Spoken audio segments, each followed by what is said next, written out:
दोस्तों हमारे भारत में काफ़ी सारे किले देखने को मिलते हैं, लेकिन अगर बात हो पैलेस की तो पहले नंबर पर जिसका नाम आता है वो है मैसूर पैलेस, जो कि भारत का सबसे बड़ा पैलेस माना जाता है।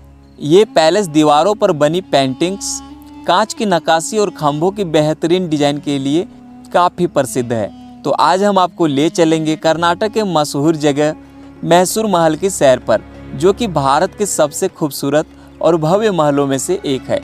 इसके अलावा यहाँ कैसे पहुँचे, यहाँ घूमने का सही समय क्या है, इन सभी की जानकारी मिलने वाली है इस वीडियो में। तो वीडियो के एंड तक जरूर बने रहिएगा।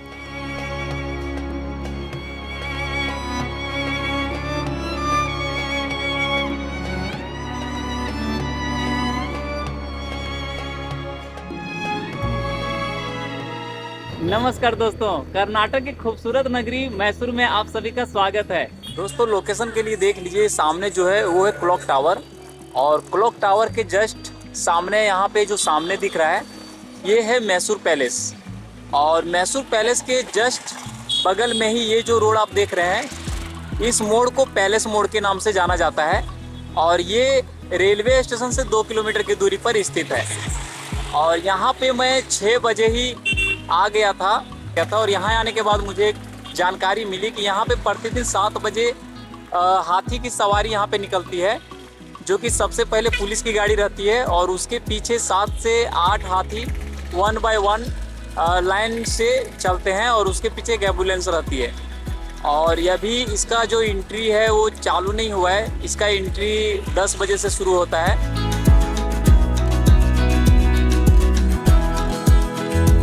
दोस्तों अभी समय हो रहे हैं सुबह के 9:30 और मैं आ चुका हूँ मैसूर पैलेस के पीछे साइड, जहाँ टिकट काउंटर है। और यहाँ देख सकते हैं ये है पार्किंग एरिया, और लोगों की काफ़ी भीड़ होना शुरू हो चुका है। अभी मैं गेट के अंदर आ चुका हूँ और आप सामने देख रहे हैं ये है मैसूर पैलेस का काफ़ी खूबसूरत नज़ारा। यहाँ का टिकट प्राइस प्रति व्यक्ति 100 रुपये है, बच्चों के लिए 50 रुपये, स्टूडेंट के लिए 30 रुपये। और एक ज़रूरी बात कि यहाँ पर पैसे कैसे ही लिए जाते हैं, यहाँ पर ऑनलाइन पेमेंट एक्सेप्ट नहीं करते। अंदर आने के बाद आप चाहें तो अंदर में घूमने के लिए इलेक्ट्रिक व्हीकल का भी राइड कर सकते हैं, जिसका प्राइस 600 रुपया है, जिसमें 12 व्यक्ति बैठ सकते हैं। दोस्तों अभी मैं जिस ओर हूँ ये है पैलेस के बाईं ओर का दरवाज़ा। अभी मैं जा रहा हूँ पैलेस के सामने की ओर, जहाँ से पैलेस काफ़ी खूबसूरत दिखता है। और ये चारों ओर देख रहे हैं ना, यहाँ काफ़ी खूबसूरत सा गार्डन लगा हुआ है, जहाँ पर काफ़ी सारे गुलाब के फूल लगे हुए हैं, जो देखने में काफ़ी आकर्षक लगता है। दोस्तों ये है महल के सामने का व्यू, जो कि देखने में काफ़ी आकर्षक लग रहा है। और इस महल का निर्माण वाडियार राजवंश के शासनकाल में हुआ था, जिसका design British architect Henry Irwin ने किया था। और इस महल का निर्माण 1912 में पूरा हुआ था। यहाँ शाम के 6:30 से 8 बजे तक लाइटिंग शो भी होता है, जिसमें पूरे महल में 1 लाख बल्ब जलते हुए दिखेंगे, जो देखने में काफ़ी आकर्षक लगता है। दोस्तों इस पैलेस में 3 द्वार देखने को मिलेंगे। अभी हम जिधर से एंट्री हुए हैं ये पैलेस के बाईं ओर का दरवाज़ा है। एक द्वार दाईं ओर जिधर पैलेस मोड़ है, और उस साइड एक मंदिर भी देखने को मिलेगा। मैसूर पैलेस का जो मुख्य द्वार है वो सामने वाला द्वार है, जिसको दशहरा में या किसी उत्सव के दौरान खोला जाता है। मुख्य द्वार के सामने दाईं ओर और बाईं ओर दोनों साइड काफ़ी खूबसूरत पार्क बना हुआ है, और इस पैलेस के चारों ओर का खूबसूरत सा व्यू। दोस्तों ये पैलेस भारत का सबसे बड़ा पैलेस है। ये पैलेस बाहर से जितना खूबसूरत दिख रहा है ना, उससे भी कहीं ज़्यादा खूबसूरत अंदर का व्यू है। ये महल 3 मंजिला इमारत है, जो ग्रेनाइट और गुलाबी संगमरमर से बनी हुई है। और अंदर की सजावट में लकड़ी का काम, कांच की नक्काशी और दीवारों पर बेहतरीन पेंटिंग्स देखने को मिलती है। तो अब हम चलते हैं पैलेस के अंदर और देखते हैं अंदर का खूबसूरत सा नज़ारा। दोस्तों अंदर जाने के लिए जूते चप्पल बाहर में ही उतारने होते हैं, जिसके लिए यहाँ एक टिकट काउंटर बना हुआ है, जहाँ पर आप जूते चप्पल जमा कर सकते हैं, जिसके लिए आपको 2 रुपये देने होंगे। और ध्यान रहे कि 2 रुपये आपके पास चेंज ही होने चाहिए। दोस्तों चप्पल जमा करने के लिए 2 रुपये का टिकट लेना पड़ेगा, जो कि ये एक रसीद देगा और एक बैग देगा। बैग में नंबर लिखा हुआ रहेगा, जो नंबर बैग में लिखा रहेगा वही नंबर टिकट में भी लिखा रहेगा। तो ये टिकट को आपको संभाल के रखना होगा। दोस्तों टिकट काउंटर में मैंने पता किया था तो यहाँ से मुझे पता चला कि पैलेस के अंदर कैमरे से स्टिल फोटोग्राफी कर सकते हैं, लेकिन वीडियोग्राफी अलाउ नहीं है। और अगर आप गाइड यहाँ पे हायर करना चाहते हैं तो गाइड भी यहाँ पे आपको काफ़ी आसानी से मिल जाएगी, जिसके चार्ज कुछ अलग अलग और इस प्रकार है।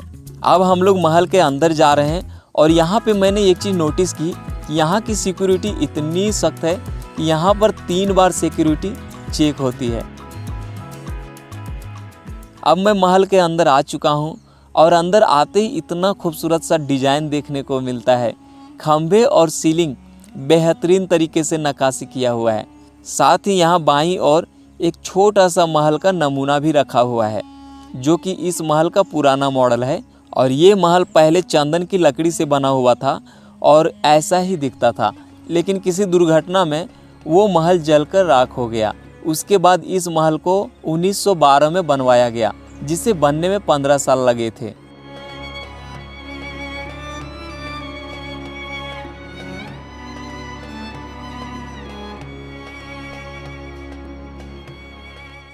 अब हम आ चुके हैं महल के मुख्य द्वार पर, जिसे हाथी गेट भी बोला जाता है। ये जो सामने हाथी का सर देख रहे हैं ना, वो ओरिजिनल हाथी का सर है, जिसे केमिकल से जमा कर यहाँ रखा गया है। और गेट के दोनों साइड में हाथी का सर देखने को मिलेगा। हालांकि बाद में हाथी के शिकार पर रोक लगा दिया गया, लेकिन ये जो सर दिख रहे हैं ये ओरिजिनल हाथी का सर है। अब हम आगे चलते हैं। इसके बाद दोस्तों अब हम आ गए हैं इस महल के खूबसूरत सा मंडप हॉल में, जिसका उपयोग शादी और उत्सव के दौरान किया जाता था, जिसे मयूर हॉल भी कहते हैं। इस मंडप का डिजाइन मयूर के आकार का दिया गया है और खंभों में भी मोर के डिजाइन देखने को मिलेंगे। शादी के उत्सव के दौरान राजमहल में जितने भी गेस्ट आते थे वे यहीं पर बैठते थे। और इस हॉल को देखिए दोस्तों, जिसका डिजाइन काफ़ी खूबसूरती से किया गया है। और बीच में जो झूमर लगा है वो इंग्लैंड से मंगाया गया था, जो देखने में काफ़ी आकर्षक लगता है। और इस मंडप का काफ़ी बेहतरीन लुक देखने में लग रहा है। और इस मंडप के बगल में ही यहाँ पे चारों ओर दीवारों में काफ़ी सारे पेंटिंग्स देखने को मिलेंगे। महल में जितने भी उत्सव मनाए जाते थे और शोभा यात्रा निकाली जाती थी, उन सभी उत्सव की पेंटिंग यहाँ देखने को मिलेगी।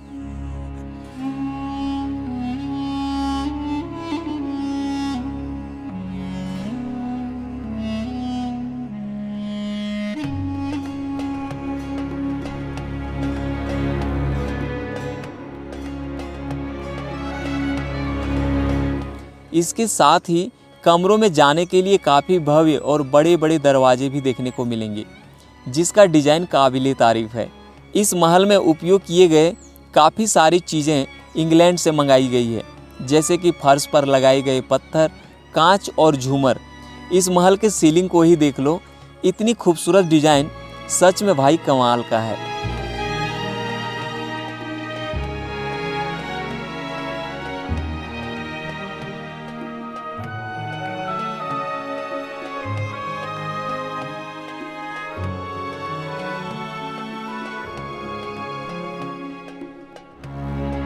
अब हम चलते हैं आगे की ओर और ये है दोस्तों हिस्ट्री हॉल, जहाँ पर इस महल के महाराज की पूरी फैमिली की तस्वीर आपको देखने को मिलती है।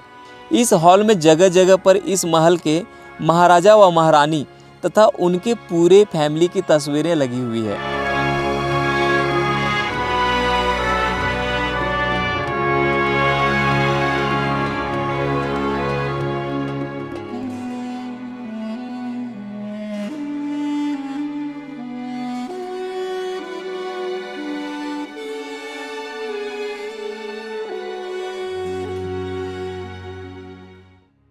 और ये जो छोटे छोटे संदूक देख रहे हैं ना, ये जब महाराजा एक राज्य से दूसरे राज्य चिट्ठी भेजते थे या चिट्ठी आती थी तो इसी डब्बी में भेजते थे, जिसे हम शाही लिफाफा भी बोल सकते हैं, जो देखने में काफ़ी खूबसूरत लगते हैं। अब दोस्तों इस महल के बीचों बीच एक बड़ा सा स्पेस देखने को मिल रहा है, जिसको बोला जाता था कुश्ती अखाड़ा। इस फर्श पर मिट्टी डाल दी जाती थी और यहाँ पर कुश्ती होता था।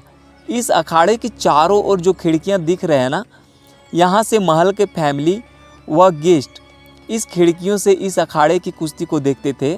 और ये जो दो तेंदुए की मूर्ति देख रहे हैं, इनके बीच में बैठते थे इस महल के राजा। और कुश्ती का कंपटीशन देखते थे। ये जो तेंदुए का मूर्ति देख रहे हैं ये पीतल का बना हुआ है, जो कि प्रत्येक स्टेचू 1-1 टन का वजन का है। और ये है दोस्तों महाराजा का रॉयल चेयर रूम, जहाँ पर चांदी के 4 सिंहासन रखे हुए हैं, 2 बड़े सिंहासन और 2 छोटे सिंहासन, और बीच में एक शीशा भी रखा हुआ है जिसे हाथी के दांत से डिजाइन किया गया है। एक्चुअली गजेंद्र नाम का हाथी जो कि महाराजा को बहुत प्यारा था, उस हाथी के देहांत के बाद उसके दांत से इस शीशे को डिजाइन किया गया। और बगल में भी एक शीशा है जिसे चांदी के फ्रेम में सजाया गया है। अब हम महल के चारों ओर का चक्कर लगाते हुए आ चुके हैं महल के सामने की ओर। और ये जो सामने देख रहे हैं ये है तोप, जिसका इस्तेमाल युद्ध के दौरान किया जाता था। और दशहरे के मौके पर आज भी प्रथम और दशमी को इस तोप से प्रदर्शनी किया जाता है, जिसमें तोप को चलाया भी जाता है। दोस्तों महल के सामने ही यहाँ पे 750 किलो शुद्ध सोने का राज सिंहासन भी देखने को मिलेगा, जिसमें दशहरे के दिन माँ चामुंडेश्वरी प्रदर्शनी के लिए हाथी पर बैठाकर घुमाया जाता है। अब दोस्तों हम चलते हैं महल के दूसरे मंजिल पर। यहाँ पर सीढ़ियों में इस्तेमाल किए गए पत्थर के डिजाइन को देख लो, काफ़ी बेहतरीन तरीके से डिजाइन किया गया है। दोस्तों दूसरे मंजिल जाने के दौरान एक और मैसूर के महाराजा कृष्ण राजा वाडियार चतुर्थ का मूर्ति भी देखने को मिलेगा, जो एकदम रियल लग रहा है। अब भाई हम आ गए हैं इस महल के सबसे खूबसूरत हॉल में, जहाँ की खूबसूरती काबिले तारीफ है। इसके पिलर के डिजाइन को ही देख लो, चारों ओर के व्यू और छत के ऊपर काफ़ी खूबसूरती से डिजाइन किया गया है। और इस हॉल को दीवाने आम कहा जाता है, जहाँ महाराजा अपने सिंहासन पर बैठकर जनता की बातें सुना करते थे। ये काफ़ी बड़ा और काफ़ी खूबसूरत है। इस हॉल का एक एक चीज़ काफ़ी खूबसूरती से डिजाइन किया गया है। 1912 ईस्वी का बना हुआ ये महल आज भी इतना खूबसूरत है, जो कि अपने आप में एक मिसाल है। महल के सामने का व्यू, जहाँ से महल के सामने का गार्डन और मुख्य गेट साफ साफ दिख रहा है। इस हॉल के ग्रिल वगैरह सब पीतल के बने हुए हैं। इस हॉल में जगह जगह पर शीशे लगे हुए हैं, जिसको चांदी के फ्रेम में सजाया गया है, जो काफ़ी अद्भुत और आकर्षक है। अब हम चलते हैं इस महल के महाराजा के दीवाने खास की तरफ, जहां मैसूर के महाराजा अपने मंत्रियों से या अपने राज्य के खास लोगों से विचार विमर्श किया करते थे। और ये हॉल में फॉल सेलिंग का काम जो हुआ है ना, वो महंगे लकड़ियों से किया गया है, जो काफ़ी डिजाइन तरीके से बनाया गया है और देखने में काफ़ी आकर्षक भी लग रहा है। इसके खंभों का डिजाइन, सीलिंग का डिजाइन, झूमर वाकई इस हॉल में 4 चांद लगा देता है।